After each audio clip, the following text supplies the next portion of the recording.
Hey everybody, welcome to the HeartFelt podcast with Dr. Sam Marie and myself, Coach David Syvertson. This podcast is aimed at helping anyone and everyone looking to enhance their healthy lifestyle through fitness, nutrition, and most importantly, mindset. All right, welcome back to the HeartFelt podcast. I am Coach David Syvertson. I'm here with my co-host, Dr. and Coach Sam Marie. And we have a very special guest sitting in between us, and we all did not plan this outfit, by the way. It does look good, though. We have the owner of 908 Athletics, Tim Carroll. Tim, what's up, man? Hey, how are you guys? Thanks for having me on. I'm really excited to be here today. Yeah, I mean, hey, guys, if I could create a visual for aging like fine wine, these two gentlemen sitting to my right would be A and B, or I should say A1 and A2, because these guys are two people that I look up to both in and out of the gym, in and out of the CrossFit space, guys that are very fit, very healthy, have a strong passion for CrossFit. And this is actually kind of launching off our first episode of a series under HeartFelt podcast that is going to be called Owners Helping Owners. And Tim has been an owner for 14 years, almost 15, right? Correct. Yeah, October will be 15. Wow. And that is truly one of the oldest, and I would even say at this point, one of the most successful CrossFits worldwide, not just in New Jersey, not the area, not the country, worldwide. And he's a huge resource for me. We've traded ideas and thoughts over the years. Even just observing them from afar has inspired Bison in multiple ways. The two gyms that I've modeled Bison after, especially at the start, have been CrossFit Hoboken and CrossFit 908. Tim, speaking of CrossFit Hoboken, where did you start this whole thing? So my first affiliate ever that I joined was CrossFit Hoboken. I found out about CrossFit through a buddy and basically was, trying to do it outdoors. And then I was living in Manhattan and I was trying to do CrossFit in a New York sports club and bringing dumbbells up and downstairs. It didn't really work well. But then I moved to Hoboken. That was 2007. And I joined. I mean, it was one of the only ones around, and I immediately joined. I was like, I didn't care what the cost was. I was like, I'm coming to this gym, and it was in 800 square feet in a really seedy building in Hoboken. It was definitely a little skeptical. There was one bathroom that was used by homeless people as well, and I still didn't even care. But it was great. Yeah, CrossFit Hoboken is where I got my start. I got certified while I was there as a client, and then I started shadowing and helping. And as they grew, they needed some more coaches, and I started to coach there. Yeah, and when I had started CrossFit a few years after that, I was still learning kipping pull-ups on a workout where we had a workout called Badger, and it's 3 rounds of an 800-meter run, 30 squat cleans at 95, 65, 30 pull-ups. It's a hero workout. And I remember showing up all fired up, and Craig Parcells was coaching the class, and we said, he always liked to give the best score of the day. And he goes, hey, one of our former members who opened up a gym named Tim did this workout. I think it was in the low 20s, and I was just like, holy cow, I didn't finish it. I got capped out. And I remember being like, this guy's a freak. You were there. I didn't say hi to you. I didn't look at you. I was just like, this guy is jacked. He's yoked. He's fast, everything. And that's when I started from afar, kind of like, all right, who is this guy? And then I read up on your background. You were working in finance, left your career to open up the gym. And again, that's like where I was at with Tafaro. It's like it was one of the initial inspirations of Bison came from that night. That's why I remember it so clearly, what the workout was and what your time was and how badly you beat me in that workout. And it's just, here we are all these years later. And it's funny to see things come full circle like that. Sam, you actually interviewed Tim during COVID, from Botox and Burpees, and why Tim? Because I saw how much you modeled Bison after 908. I had done barbells and beers. It was a great competition. Really enjoyed it. He seemed to have all his stuff squared away. Like, just everything was really done and executed appropriately. And so, when I talked to Tim, it was really surprising. There was a lot I didn't know. You had done it all. You had been to regionals. You had been part of the professional CrossFit league. What was it called again? Grid League. Yep. Yeah. You had all this experience. You also had a lot of health background because you have type 1 diabetes. Yep. And so, learning all of those aspects about you, like what your background was, what you had experienced, building your gym, building, yourself after having going through health as well as athletic challenges. Like that was really, really impressive. And that actually was why I kept doing the podcast, because when I met someone like Tim, I was like, well, if I can meet someone that interesting and talk to him for an hour, let me see who else I can talk to and find out that would be. I mean, not everyone is as interesting as Tim, but like it was a good start. Never been called interesting, but I'll take it. So, Tim is the owner of 3 different gyms right now. We're going to get into that later in this episode or next. But let's kind of quickly go over some of those early days just so we can kind of set the foundation that you opened up your original gym in Berkeley Heights, New Jersey. Correct. And you're still there. The mothership is still there, but you actually moved spaces within that complex. Correct. And can you just reflect a little bit on those early days of what it was like to own a gym, the fear, the anxiety, but also the ambition? Sure.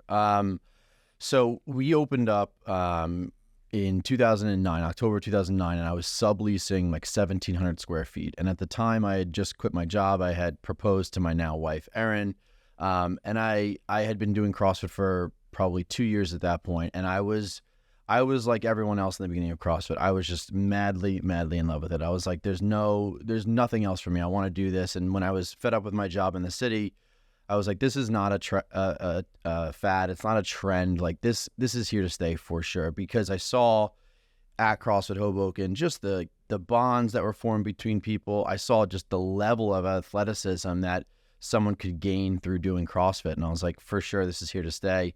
And so, I think what helped me was I sort of had a dumb confidence going into opening up my gym. Like, this is going to work. I didn't think about it if it's not going to work. And my worst case scenario was like, oh, it doesn't work. And I try to go back and get my MBA and go back into finance and just be miserable and live that life, And so my then girlfriend, but Erin, she supported me in opening it up. And like it is for all owners in the beginning, you work all of the hours, right? You open, you close. But because it's this new thing and there's novelty and you love it so much, you're not thinking about, oh, I got to wake up tomorrow early or I have to close late tonight. You're happy to do it all in the beginning. Yeah. So I feel like, if you're starting a business and you're not that way about it, it's probably not going to go well, because you just got to be so passionate about it that you don't care about that. Of course, it gets to a point where you get past the novelty and you're like, okay, I don't want to wake up at 4 a.m. tomorrow. I need a coach. But in the beginning, it was all love. And I was just like, you know what, I'm going all in. And we opened up with like 11 clients, half of whom were friends and family. And that was, back in 2009. Wow, that's awesome. Yeah, I want to give Erin a shout out. I mean, she's going to come up several times in these next 2 episodes, but Erin is now Tim's wife, as he said, and she really is a huge asset, brain of the operation type. Like, I know every time you run a competition, you always make her uncomfortable with the compliment you give her, but she really is the brains behind it. If you want to just dive into, because this is actually somewhat common, that a couple, married, dating, engaged, they do this together. Yep. Or you could even say friends do it together. There's a relationship. You didn't do this by yourself at the start. You had that support system. Can you kind of just like give some advice as if you had someone sitting here that's thinking about doing this someday and they're like, hey, I'm independent, I'm strong-minded, I can do this by myself. How much did you and your relationship with Erin, and obviously ended up in a beautiful marriage with kids and everything, and you guys are, just a great power couple, I would say. How much did that really help you guys at the start, knowing that you were never by yourself, you had that support system with you? It was honestly huge, right? Because we were still kind of in the infancy of our relationship. But when I decided to quit my job and open up the gym, she was fully supportive. When we got engaged, we moved out of Hoboken. We moved in with her parents. She was fully supportive. And I think what's really helpful about my relationship with Erin is that I was, and I still very much am, like the pie in the sky ideas guy. Like, how about this idea? How about this idea? How about this idea? And she's much more like, well, how are we going to execute that? How is that even possible? And like, not that she's always playing devil's advocate, but I do think that for me, who was like, oh, I can do all these things, she grounds me on some of them and then makes me realize that not every idea I have is brilliant. Yeah. And so that's really helpful with opening a business, because you can certainly get way ahead of yourself in terms of all the different things you want to do and all the shiny objects. Yeah. Yeah. The different, Ash and I, my wife and I, whenever we have discussions about the gym, it usually turns into a disagreement because it's the same thing. It's not that her ideas are worse or better than mine and vice versa, but we have different approaches to situations. And I think that's really important for the longevity of a gym. Totally, because it slows you down, right? Exactly. Instead of just going all in on something, you have that disagreement, maybe you get into a little bit of an argument, and then a day passes, 2 days pass, and you're like, well, actually, we should probably write about that, right? I can't actually do that. And so that's helpful because otherwise, you would just start doing everything you thought of, and a lot of those things probably wouldn't be the best. Yeah. Now, so you guys are burning the candle from both ends, popular saying that many CrossFit owners can relate to. At what point did you start to look at this situation and say, all right, this is a real business. We are open so many days per year, more than almost every business known to mankind right now. I mean, we are here at Bison, we're open 363 days a year. Or 363 as well. And it's great. What 2 days are you off? We are off on Christmas Day. Yep. And we close the day after our holiday party. Oh, nice. That's smart. I guess Sam, make mental note of that. maybe 362 now with barbells and beers, but we still allow still in anyone from operation. Berkeley Heights to go to Westfield that morning. Okay. So think about that. I mean, how many businesses do you know are open that many days? Very few. Or who are expected to be open like on every holiday, right? Yeah. It's like, hey, we all have off from work, but please make sure that your coaches are here for me to work out. Yes. That's a great point. Or when there's 8 inches of snow on the ground. Right. But again, that will come up as well later on. But at this point, right, we brought that up because the schedule is very intense. It's holidays, it's morning, it's late, it's when general public is not working. That's when you have to be open. At what point were you saying, all right, Erin and I can't do this alone? Was it a year in? Was it quicker than that when you actually started to hire some coaches to help your community out?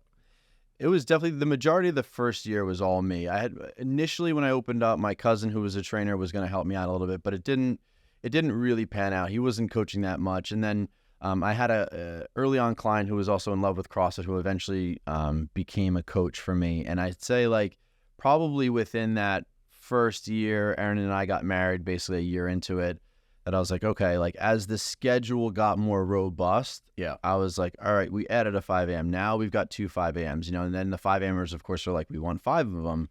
And it got to a point where it's like, all right, I can't open and close, right? Clopen or whatever people call it, right? Every day.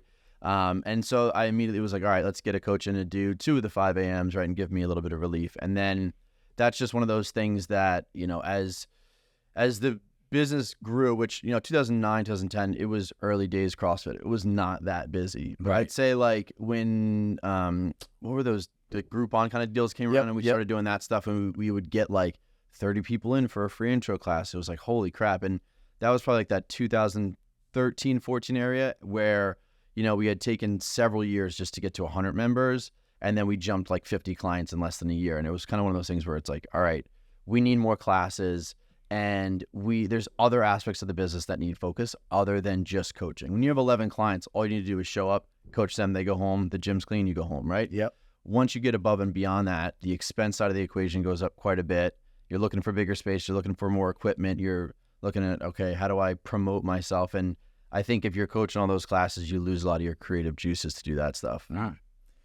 Sam, reflecting on what Tim's saying right now, and you were one of the OG Bison members, you were here very early before classes were big. Can you, from that client perspective, kind of see, did you ever notice as a member, that the coaches, me back then, really, that guy was closing the night before and here he is opening in the morning. Did you start to see a difference in me at some point? You could be honest, like, hey, you're just tired all the time. Hey, it's a little extra moody this morning. Or was the passion burning high so much that, hey, everything was fine?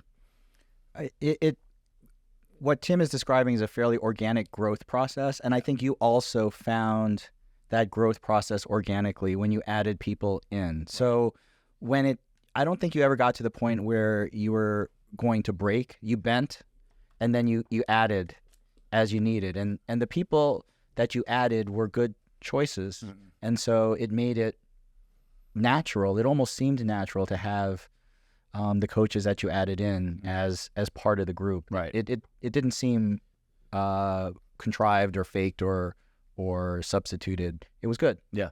Now, to set that up for Tim, you're at this point, you've acknowledged that the business is getting too big for you to do everything, and you want to hire some people, and you have some people. did you hire in-house only? Like, was it always someone that was a member at your gym first, knew your operation, knew CrossFit, was taught CrossFit by you, so you know where their foundations are in relation to this? Was that always how you hired early on, and has that carried on into the current stage? So with our original location in Berkeley Heights, it was always internal. All of our coaches came internally, which was great. I mean, I didn't know how to source external coaches at the time. Yeah. And I think like early days CrossFit, I felt more comfortable with someone who had been under our, tutelage for 2 to 3 years than I did just finding some random person. Maybe now you have coaches that have jumped around. They've been coaching for 5+ years and you can find better talent. Right. But it just felt more like, okay, this person really loves CrossFit. They seem to want to coach other people. They would be a great addition to the team. But as we grew and then we looked to open up in Westfield, we had a staff member, Christina, who's our kind of like general manager, head coach, who we knew could do so much of the back end like Erin. It was also a great coach, very friendly, but we needed more help than just her. Right. And so someone did reach out from another CrossFit gym at the time. And I met with her and I really liked her. And so we hired her. So that was kind of like the first outside hire, and it worked out really well as well. Good. Now, what do you look for? What did you look for? Has this changed in hiring a coach? So if you and Erin were sitting at home and said, hey, we have to add to our staff right now, part-time, full-time, whatever, has that changed since that 2011, 12, 13 era?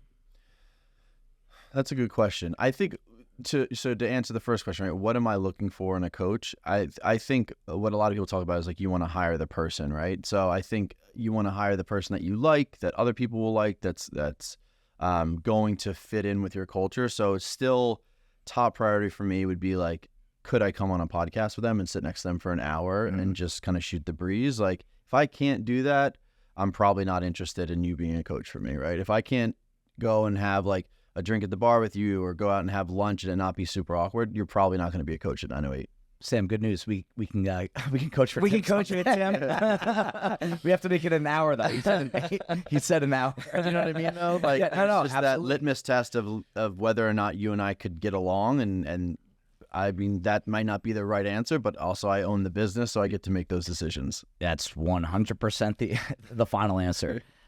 It's ironic because we are in the process of adding to the staff in the next year. I'm not going to put a timeline on it, and it's a discussion that we have a lot, and that it's always circles back to the same exact thing. It's you hire the person, you don't hire necessarily the coach, you hire the person, and that person needs to love CrossFit, want to help people, be selfless, and you could throw. We actually did a whole episode on what is the ideal coach, and they can all be different.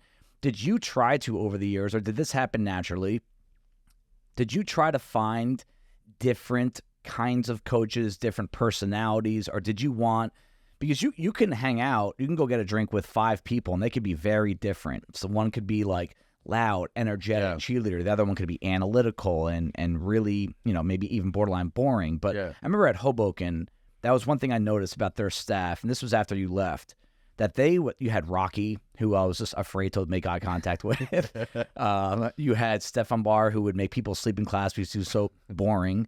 But you learned so much from him. Yeah. He was very analytical. You had Craig, who's kind of like a mix of everything. Bennett. I mean, do you think about that even to this day, that you want to have different personalities because you want to fit the need of so many people that come to your gym? So I would say this. At one point, I felt like I needed to hire like the L4 know-it-all coach. And then I quickly realized that, like you said, sometimes you get the most knowledgeable coach, but people in class are like, either turned off by it, they're bored by it, they feel like this person's arrogant, they're a know-it-all. And so I quickly pulled back from being like, that's who we need in class. I felt like we're always going to need someone who, when a client walks in the front door and they smile and they greet him by name, the person's like, I like that person. And I think the reality is, like, as much as we know about CrossFit and fitness, our clients are there just to work out. Not every single one of them is 100% invested in the programming and what cycle we're on. And at the end of the day, if the coach makes them feel good and feels like the coach is looking out for them, gives them a modification, all that stuff, they're going to have a positive experience. So as long as the client's having a positive experience in the class, I feel like I'm okay. So the L5 guru, like knows everything about every undulating this and that. Like I don't think that we're in the market for that person. I do think that person could like maybe sit in the background and like look at the programming and give you some guidance, but I don't think that's who I necessarily need out on the floor. Okay. Sam, thoughts on that? Because, we've been talking about this a lot for a long time now. Yeah, I agree. And only because I feel like as a coach myself, I am not the most skilled, knowledgeable, like find the fault, correct flaws type of person. I am trying and I'm continually working on that. But I think a lot of my legitimacy as a coach goes because I work out with these guys. I know them. They know me. They trust me. They know I'm trying really hard to make sure that they're, getting a positive experience that day. And so as a coach, they cut me a lot of slack sometimes because of that. And if I can make that, best hour of the day, as it's always said, then whether or not I like really zeroed in on whether their knees and hips were rising at exactly the same rate on their cleans, they still got something out of it, and I'm still working on that part of it too. So right, yeah, it's not like you're ignoring it, but like you're giving them a positive experience in class, right? That's right. And I think I totally agree with you that you just want the coach to make the class feel like they're cared about. It's not the coach is ignoring being technically sound, right? You always want them to continue to progress and get better. Yep. But I'm not sure that like the knowledge is all you need. One of the standout coaches meetings that we've had, Sam, there's two that stick out in my head, but one of them was when we went over like, hey, the job is no longer coaching, teaching cleans. It's creating the experience. It's making like that a great hour that people are paying, I would say, an above average rate in relation to gym memberships. Of course. Now, we can get into like, hey, what's economic, what's a good deal, what's a bad deal, but you're not just signing up to work out. You are signing up to have someone plan it out and program and coach you and watch you and support you and create a great experience. And those are the coaches that I think are very long-lasting and can get to a point where they're never comfortable. I was just telling Tim, and he felt the same way, that whenever I coach a class, I'm always nervous before I coach. Oh, good. Like that's the way I feel. And I don't think that will ever be the case. And I related it to, what do we tell people when they get nervous before an open workout and they're like, why am I nervous? What's the answer, Sam? Because you care. Because you care. And that's why if you're not nervous before you coach a class, that's a red flag. And you could fix it, but you have to just be very emotionally self-aware. Like I don't coach many 5 a.m.s anymore at all, but when I do, I'm there usually around 4:27 in the morning. Setting 8 alarms on your phone? Yeah, and I've got all the machines lined up the way that I want them. I've rewritten the warm-up 6 times because I didn't like the way it flowed. And then by like 4:42, I'm just twiddling my thumbs waiting for people to walk in the door. I'm like, is this the right playlist? Like, and it's, it's 15 years later and I'm still completely nervous and sleep like crap the night before. Yeah. That's it. So we talked about you starting, we talked about you adding to the staff and how that's changed and how important. I really think it's one of the most important decisions a gym owner's ever going to make is who's going to work there and coach there. Yourself. All right, trying to balance this, I need to take care of myself, your own individual self, yourself as a husband, yourself as a father now. And also, I mean, Tim is one of the most decorated and highest level athletes I've ever personally known. He's definitely the highest level athlete sitting at this table. For sure. And he's not the case. one of the OG regional athletes multiple times. And that, how did you balance, because this is something I think a lot of gym owners struggle with, and whether they're competitive or not, or we're competitive or not, you still want to invest into your own fitness and your own health. And there's a lot of elements to being a gym owner that are not healthy. Sleep cycles, stress levels, getting a quick wad in before you coach or after you coach before you go home, not warming up properly. How did you balance that? Because I've always been curious, how did you get and reach and stay at that level while you were growing CrossFit 908 with help, but you still did it into one of the most successful gyms we've ever seen? That's a tough question. I think I'm not going to use like kids as a crutch in anything, but a lot of the success that I had in CrossFit competing was prior to kids, right? Absolutely. So we had maybe a coaching staff of 2 or 3 people at CrossFit 9 at the time. And so I competed at the 2011, 12, and 13 regionals. And then 14, we did it as a team. Those are all pre-kids. And so I was, if I coached the morning, I was at the gym at 6, and then maybe I had a class at 9 and then at noon. And I had these big breaks where I wasn't out there running Facebook ads and like marketing and doing all these other things. So I'd be like, all right, I should train more. I want to do this. I want to do, and I had that burning desire to get better. And I didn't have a lot of other responsibilities at the time. Right. I had one gym. And then, so I could pour myself into training, even if it wasn't the right type of training or whatever it was. I could hit 2 workouts a day. I could lift extra, do all that stuff. And so, I see people out there like, who is it? Travis Mayers making his 8th appearance. He has 16 kids. He coaches. I'm like, that's amazing, right? Like he does all that despite having a ton of responsibilities. I think I was able to be hyper focused on just training. And then I think clearly that kind of shifted as,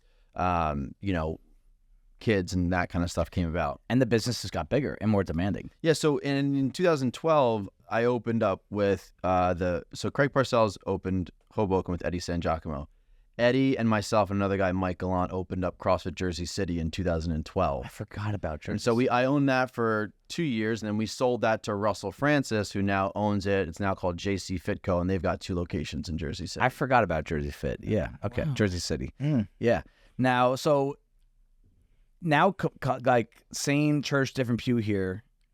Did you have to, over the years, how did you go about lightening your load as a coach? Because and where did you find the line? Like, how many classes did you feel like you should be coaching because you still want to have a presence there, but you also want to get other people in that room to provide some relief for you, but also for the sake of the members, I think it's helpful for them to have a different voice here and there. You can't always have the same voice year after year after year. You don't want angry dad up there every day. Exactly. Yeah. Why is the chalk spilled? You need someone else that doesn't care that much about that kind of stuff. Did you seek advice? Did you kind of just go on feel? Was it Erin's decision? Like where did you find the line of like, all right, this is too many classes for me to coach in addition to everything else while I'm also trying to train? Or was it just kind of trial and error at that point? I think it was more trial and error because there was never a black and white like, oh, it's this amount of classes that I need to coach. But every time you'd bring a coach on, you wouldn't just like hire them for 5 a.m. on Tuesday and then you'd come and coach the 6 a.m. You'd be like, all right, I'm going to put them on for a shift, right? Yep. And so I think it kind of took like legs down in terms of the amount of classes I was coaching. If in the beginning it was like 30 and then it went down to 20. And then for a while it was down at like 15. And then for a while, I can remember vividly several years, it was like 11 classes a week. It was like I had this set schedule that I was hitting all the time. And then when Westfield opened, it took another leg down because I was like, all right, I got to be there physically. I got to see what's going on with that. And then most recently with the opening of the 3rd gym, actually like just kind of came off the schedule fully. Right. And now I'm much more, with 3 gyms and 12 to 15 staff members, there's a lot of filling in that needs to happen. Right. It doesn't mean I'm coaching a ton, but I also need to be like available. Yeah. And I think we're really going to dive into the whole multiple gym in the next episode. So we have like one more thing I want to kind of dive into for the next like 10, 15 minutes. This is something that, again, it's really very, I almost feel selfish asking these questions because it's very relevant to what we're going through. Well, yes, this is all directed to picking his brain for yourself, which is good. Yeah, this is actually not for you guys. No, but I also know, because I have to imagine that if what I'm thinking and going through and what we're going through, several other gyms that have been around for 10 years now are there or they're heading there. And this second question is something that's on my mind 24/7. It really is. With an aging group of members, right? Founding members, okay? Because we're all getting older, okay? Do you ever feel the need to get younger, whether it be your staff or new clients, new leads, or do you simply have to pivot things within your culture and your programming?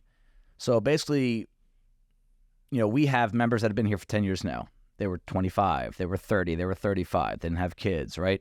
Now they're 35, 40, 45, 50, 55, okay? They might not have the same passion and burning desire to come in and get excited to do Fran or chest to bar Fran or heavy grace like they used to. Right.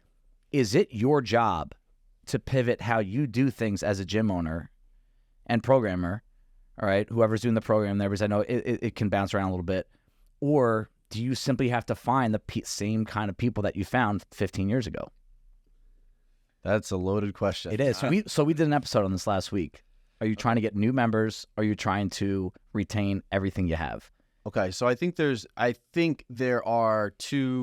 two parts to the answer. One is, if you have clients that have been with you, like we're turning 15 in October. We will have a client that has been with us for 15 years. That's right? awesome. So you need to see what the needs of your community are, right? If you started out and everyone was in their 30s, now they're in their 50s, like there's no way you can tell me that you can still program the exact same things, program for the best and scale for the rest. I think that is a great ideal. I think in business practice, we tend to try to program for the rest, not meaning that it's watered down, but then we give some scaling up options for those that want to be competitive. So I don't feel the need, like we need to just get a bunch of young people in here, but I will tell you that I don't feel like we are seeing people in their mid-20s like running towards CrossFit. And I think there's several other options that are much lower barrier to entry for that demographic. And we're now struggling with lots of competition in the boutique group fitness space. So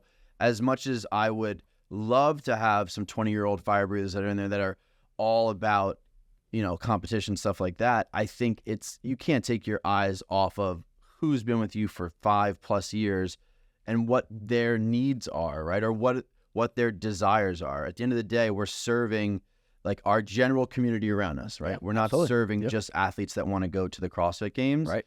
And I think as a prudent business owner, you need to recognize that and figure out, okay, obviously we're never going to get away from strength training, but maybe we're not programming ring muscle ups and squat snatches very often because we see it causes a lot of shoulder issues and stuff like that. People have mobility issues. They come in 2 to 3 days a week. They want to feel good. They're not spending time working on all of these positions. And so I think sometimes that's where like the ideal of CrossFit and sort of the business side of it do diverge. And I know people would argue with me on that. But I'm just speaking anecdotally, right? 15 years in, I started when I was 26. I'm now 41. I'm a dramatically different athlete than I was then. My body feels dramatically different. Yeah. Sam, thoughts on that? Because we've had conversations about this as much as any topic in this gym. I don't think you've followed that, honestly, especially with the programming, because your programming is heavy as shit and it's getting worse. Like Dave's. Yeah. Not mine. He's like friggin' scaling up for everything. What used to be 95 is now 105, 115. Yeah. Like 125, or what was, 45 for the women is now 55, 65. I feel sorry sometimes for the new athletes that we have because they're going to scale forever. Right. Because back in the day, what was RX is no longer RX. Yep. It's like, so CrossFit's done that too. I mean, you see the weights that are on these bars that they have, the clean ladders. The clean ladders are going up to 365. Yep. Like, right. That's really heavy weight. Nobody Absolutely. programmed 135 pounds. Only the elite or good athletes at your gym did 135-pound snatches. Yeah. Now it's like, you better, if you don't do that, you're scaling. Like, right. And I'm still like, can I still do a couple? Yeah. I don't know. I'll try. But I will say, so I think there is a divergence in philosophy between what I see with Tim and you in terms of the philosophy of greater community versus performance, athleticism, but I think you've helped figure it out in the sense like there are people that still want that as their ideal. Totally. Like maybe they can't get there, but they want someone who's going to help them get as close to that as possible. Yeah. Nobody wants to do a stupid boot camp where you're just sitting there and just like Zumbaing for 30 minutes. Like they want to push. Yeah. And so it's finding that balance between being accessible, not scaring people, but also like knowing like you are pushing them to some potential without the risk of or excessive risk of injury. And that's a really, really hard line that when I see owners grapple with, that's tough. That's why I can see you staying up every night thinking about that. Like, how do I tailor what our approach is? Yeah. I think for me, it's like, you end up kind of projecting your own insecurities around it. You're like, oh, are these people going to leave because we're doing too hard of workouts and stuff like that? But then the other side of it is you don't want to extinguish someone's fire, right? You don't want them to look at the program and be like, it's not really CrossFit anymore. We're not lifting enough barbells. And so it's definitely been a huge point of stress over the long term with 908 for me. And it's not a scientific answer. Like I don't think you're ever going to wake up and be like, oh, that's the formula. Yeah. And like, tomorrow's workout, for example, Sam, is, we started a new system here, Tim. We do it once or twice a week. It's called the level system, where like level 1 is like an RX plus caliber workout. You should probably only do it if you're competing or really, really fit within those movements. Level 2 is like your typical Bison RX. Level 3 is just like a hair under, but it's still considered. And if you do level 1 tomorrow, like if you came in, I'd make you do level 1 tomorrow. But the movements are, it's running, wall walks, 135 snatches, and ring muscle ups. Like that is a hard combination of movements. Yeah, no crap. And if someone comes in that just started CrossFit and they don't really have any of those things, and you're looking around, it's intimidating. It's hard to be around. Or the thing that is really tough to cope with is the group of people that 3 years ago wanted to do that, but they no longer can or don't want to train that way, but they're still a huge part of the community. That, to me, can be one of the hardest things to deal with, because you want to be loyal to them and support them and respect them, but at the same time, you have those 10 people over there that want to still do that. Yeah. And that's where it gets personal. We all have those clients, right? And even I've been in that position where I want to do something, but I know, given my current situation, it's not ideal for me. But that's definitely going to put a damper on your 8-year client who 3 years ago wanted to do that and now doesn't, but they see everyone else doing it. And there's always that kind of like, I wish I were doing that in CrossFit, right? Yeah. There's all those shiny objects. Everyone wants to be able to do a muscle up, right? Climb the rope, do handstand push-ups, do double unders, no problem. Like, people want to do that. Absolutely. Yeah. And it's if we are going to push people to being the best version of themselves and take care of themselves outside the gym, a lot of these issues aren't just like, hey, this barbell's too heavy. It's like, hey, I don't move well when we do a warm-up together, or I don't do mobility on my own. And again, we don't want to get too preachy there, but that's why this is a really loaded situation that's hard to answer. And, but I can definitely see Tim's perspective of like, that is kind of where there's a disconnect between these 15-year affiliates and the direction in which CrossFit's going. And, we're all about, hey, let's get new affiliates. Let's give them these starter packs and all this stuff, where I think the future of CrossFit, the growth of CrossFit, needs to come from people like Tim, where you're just like, here's what I've been through for the last 15 years, and this is what I'm doing. That I would take his advice over any starter packet that CrossFit would ever hand down to me, because he's in it. He's been in it. Let's relate this to your fitness, because you're no longer you almost made the games one year, right? No, I didn't. You were pretty far up there one year. Well, at regionals? At regionals, yeah. Yeah, I finished, I think I was like, the 3 years I did it individually, I was in the teens, like 16, 18, and 20 or something. That's almost making the games. All right. Now, because you don't pursue that anymore, right? And he is signed up for the Bison Brawl. Rumor has it they're favored to win the Masters division right now. Doubt that. We'll see. But because you don't pursue that, are there any insecurities that you feel that just because you don't pursue the highest end of CrossFit anymore, and you were at the highest of the high, and Erin was too, with her when she was on the team, and she's incredibly fit. Both you guys are. Now, and you guys still do CrossFit, but there's things you don't want to do. You've had injuries in the past. You don't want to push the needle. Do you feel pressure that you're no longer, quote, setting the example of being that top-tier athlete that others can follow? And are you fearful that it might dampen their flame a little bit? I think, the easy answer is yes, for sure. I think as soon as I felt like I was taking a step back from trying to put my all into competing, that maybe that started to, like, put the flame out for some other people. Could have, they would look at me and say, well, if he's not really that into it, am I really that into it? And I think it wasn't that I didn't want to pursue being an athlete and trying to get further. It's just that I changed my priorities, right?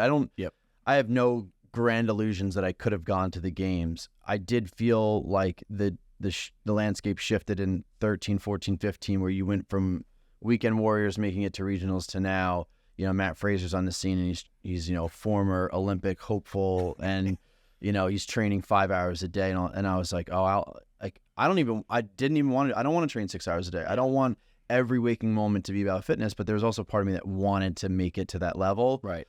And then I did feel like when I pulled back a little bit, you know, going from regionals where we had like 60 people come up and watch us as a team, it was just like such an amazing community event. And then just the energy in the gym after that was amazing.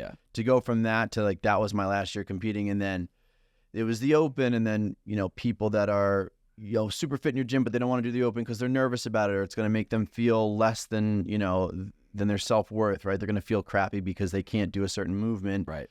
We started to get into that zone of like, well, now they're not doing the open anymore. Or now he's not doing the open, or he's injured. And so I think the short answer is yes. And that sucks because I'd never want that flame to go out for people. I want people to come into the gym and just be all jazzed up about CrossFit. Yeah.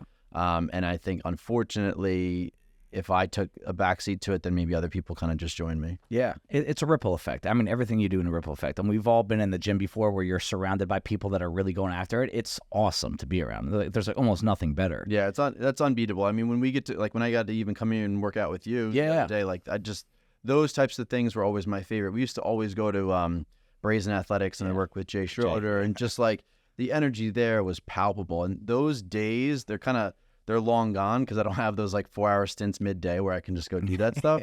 But they're like when you come to Barbells and Beers, right? Yep. And you guys are out there with 3 teams on the floor and the Bison community's cheering, and it's just like, it's so hard to beat that vibe. That's where when I was going for it, and we would throw down with our coaches and other coaches and people in class, like, that's to me, like, one of the best things about CrossFit. Yeah. And that's like, where can you find that flame without having to put yourself through the blender all the time? Yeah. Like, your body, you know, can only handle so much, and you only want to do so much. And Sam, you know, here at Bison, you know, we have I would say a fairly high competitive vibe here. You know, people Very high. people that sign up for comps, people that make quarterfinals, and then this year we had to shut the gym down one night to fit everyone in for quarterfinals. I personally still love that. And whether I'm involved in it or not, like, I just love the energy. Like, you can, like what Kathleen says, if you could bottle that and sell it, you'd be a millionaire. Like, just that feeling and what it does to the motivation levels. Can you've seen people in this gym kind of go back and forth with their love for competing versus I just want to come and work out. And you've kind of been, I mean, he was like our OG age group qualifier, him and Kathleen Staunton. And you remember those days, like, we just trained for So much fun. It was so much fun. And horrible at the same time. Yeah. Can you see what I'm kind of talking about in terms of, like, do you ever feel pressure now as an owner of a gym that, hey, you need to be pursuing your top level, you need to be going dark 2 days a week? No, because I'm old. Like, I'm 54, and I don't feel that. And trust me, like, it kind of sucks because I will give it my all, and I'll look at my numbers and be like, whoa, that fall off is starting to get pretty dramatic. And even the stuff that I'm good at, it's hard to match up against the people at our gym now. So it's been a gradual erosion of my ego. And I think that's the best thing you can do, is to just take it as it comes. Like, I've seen you also grapple with it. I think that's why you're asking, Tim. Absolutely. Because you're looking for guidance in terms of, as you are no longer the alpha, the person who's sort of tip of the spear in terms of athletic performance, and you see others, like, how do you push them without looking like you're slacking? Right. Giving up, quitting. Exactly. It's just more like a pivot, because to wrap this question up, an episode, what can an owner, Tim, do, a coach, someone that's, you know, was like the alpha, as Sam put it, what can they do to still set the foundation, still be the example, still be the leader? Like, I'm huge on leaders are actions, not words. Do you still show up to class? Do you still warm up at the class? Do you still scale when you need to scale? What are things you can do, you know, beyond doing 15 unbroken muscle ups and snatching 235 to really lead the way for your members? So I do want to make a quick point, because I think as much as Dave says he's looked up to 908, I look up to Dave in this way, which is, Dave to me is like the ultimate coach, supporter. Any competition any of his members are having, he's there right by them. And I think that honestly, Dave, you certainly love competing more than me. And I think that maybe I never was just 100% into being the best coach I could be. Maybe I was opening up a gym because I wanted to run a business and I loved CrossFit. Mm-hmm. And I think that's where I see the difference. And I think that even if you were to pull back at all, you would still be at every competition. You would still be talking to people about strategy and how to do that. And I think where I pulled back on CrossFit and some of that stuff, and maybe because I felt insecure about not being able to compete anymore, I just stopped talking about the competitive side of things and how to do better at this thing and the strategy on that. That's where I don't think you'll ever fall back on. And I don't think you need to worry about pulling back on athleticism, because I think you're the people's coach and they're always going to look up to you in that regard. I think coming into class is a great way to keep your, your relationship with clients. So Erin and I take class every week, right? That's, I rarely am working out on my own. I try to hop into classes at both of our affiliates as much as I can. If I need to scale, I scale. And people will be like, why'd you do that? I'm like, leave me alone. This hurts, But I think that's also leading by example. Maybe then that person's like, oh, I can, Exactly. Yes. I don't have to do that as well. Or why are you biking today? I'm like, oh, well, I heard this. Or why are you not doing muscle ups? Why are you only doing pull-ups or something? Well, I heard, so there are those things that you can lead by example in that way and make people feel like, okay, it is okay to pull back a little bit.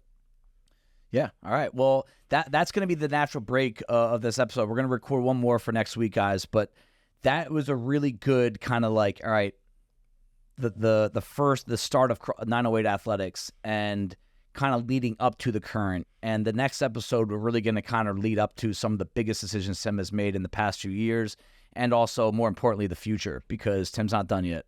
So thank you, guys, and we'll see you next week. Thanks, guys. Thank you, everybody, for taking the time out of your day to listen to the HeartFit podcast. Be on the lookout for next week's episode.